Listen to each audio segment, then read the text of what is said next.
back to Righteous Rock TV. I'm your host, TJ Rocker. We're here with Joe Rojas from Lyonhart. Right on. It's great to see you again. I know we first met in May at the Righteous Rock Revival. You came out and rocked out with 8 other bands. It was a good time. I hope you had a good time. I was excited and I had a really good time with it. Right on. So what are you working on now as far as Lyonhart? Right now, as far as Lyonhart is concerned, we are right now going to be redoing some of our material. I was able to come across a producer who kind of thought like-minded. He's a Christian brother, and I'll refer to him by pastor. And because of that, you know, when we decided to kind of take a sample with him, just some recording with drums and some already pre-recorded stuff. And when he started to come up with it and start doing certain sounds to it, which I was looking for, my mind was like, wow, this guy is hearing what I'm hearing.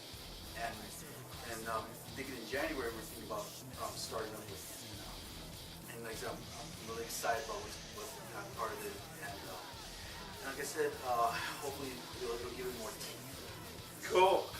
Yeah, by the way, we're at Guitar Center here in Town Square in Las Vegas, Nevada. So that's why you're hearing the phones ring and people being paid. This place is just hopping and busy. What kind of guitar you got there? I got they call it a Schecter Damon Elite 8-string. Probably many of you probably come to know me by now as far as being able to see, you know, some pictures of the Lyonhart. Or if you've never been on Lyonhart before, go on Lyonhart, Lyonhart, any of our websites, and you look at the pictures. A lot of time I'm usually playing a 7-string. Well, this year I decided to up the ante a little bit and go with an 8-string. For me, it was been like a challenge. When it comes up saying, you know what, I really wanted to be more versatile and more as far as being able to hear more things or see what my capability could be using an 8-string. I got what they call the Toyota version of a Schecter, which is the only 8. I got that one on its way, so and that's going to be used in the new recordings. Cool. And so when I started playing with it, I started messing with certain tunings and stuff like that. With this guitar allows me to go back to standard tuning, but at the same time still do the drop string thing. Where now with certain songs, I can still be able to utilize a lot of stuff that I couldn't do with my 7-string. My 7-string is tuned down a step, but in spite of all that, it still plays pretty much like a regular guitar. A lot of people when they see like he's going 8-string, like dang, he's crazy, And but it's not about it's not about how many strings you have. It's what you can use with what you have. And I always had this way of being keen to listen to certain things on guitar. A lot of it because I came up in the 80s, like Striper and stuff like that. At the time, you had guitar heroes, and you kind of grew up on that. You plays on that. You hate that stuff. And because of that, it's allowed me to be able to be more what they call adventurous on different types of instruments. Cool. So what's the websites and how can people hear your music? Okay, you can go to Lyonhart. We're on Google. You can Google us up. We have a Facebook page. We have a Reverb Nation page. We even have our own web page, which has the funky spelling, which is the Lyonhart. The music is spelled like this, so it's all one word. Lyonhart Music.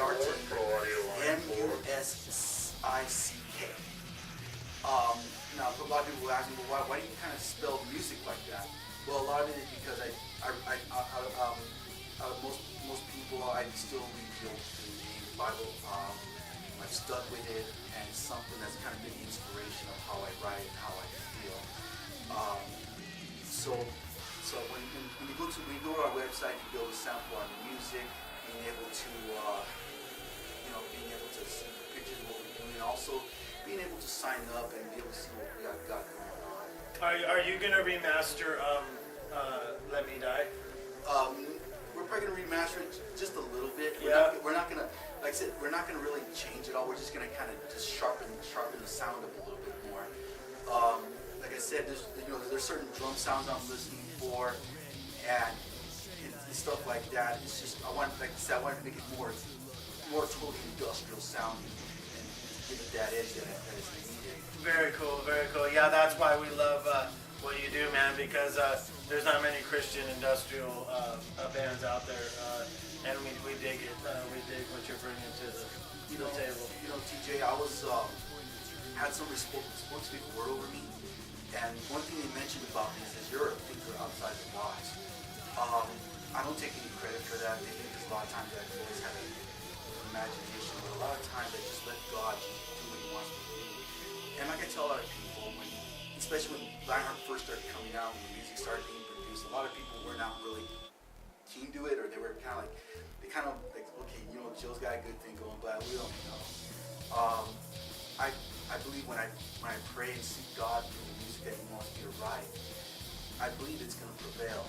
And the good evidence of that was back in 2004, if I'm correct, when I finally had my band together and we were finally starting to play with the original lineup. Anyways, a lot of people, they heard my music, they liked it, and they really grew fond of it because of the way it was produced and it was projected. And when it came to what they would say when it came to listening to the other bands, like all these screamo bands and stuff like that, they asked me one question, and what's that question? They said, "Joe, do you understand that music of what they're playing?" And I'll admit, I was kind of embarrassed to answer that question. So that confirmed to me that this is what God wants. This is what God wants. He wants me to produce music that people can listen to. Because when I was growing up as a Christian, coming up with Striper, Petra, and good old Degar Monkey, and Blood Good and White Cross. Yes, I mean, the list goes on and on and on. They were very clear on the message, especially Baron Cost. They were very clear on the message, and I believe God wanted me to make sure that continued to resonate every time we played Lyonhart music, and people have been touched, and our music has been a vehicle to be able to open up doors, even at secular venues we play, because of Striper. That's why because of what they did is where I'm at now today. Yeah, we play, and again, we play all those bands on Righteous Rock TV. We know a lot of those bands. We know the whole Striper family. We know Blood Good, obviously you've heard. If you go to our YouTube channel, Righteous Rock TV, you'll be able to hear Michael Bloodgood do a nice 20-minute audio interview for us, which is awesome. That he took the time, and again, we appreciate it, Joe. You taking this time out, coming from California, you're visiting family, which is cool. Yeah. And we were able to come out and meet up with you here again. Thank you to Guitar Center here in Town Center in Las Vegas, Nevada, for letting us. Town Square, I guess it is, Town Square in Las Vegas, Nevada, for letting us, do this interview. We're in this really super cool room with these guitars hanging up all around us. Some of them are way out of my price range, but considering I just started playing guitar, so I have an Epiphone Les Paul 100, which is cool. It's got the sunburst body, so that looks kind of rough. I tell a lot of people this: when you're starting out buying guitars, it doesn't matter. I own Epiphones and Squires. That's aside my Jacksons. I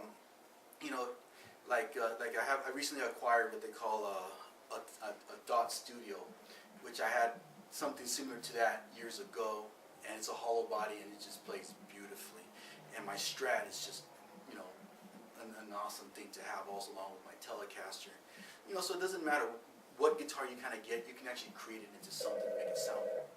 And like I would explain to a lot of people, a guitar is an extension of who you are. Yeah, I've heard that. I've heard that too from a lot of your peers. I've heard somebody say, well, you never know what you're going to sound like until you start playing. Right. Learning how to play, because everyone's got their, even though the guitar is tuned the same, everyone sounds differently.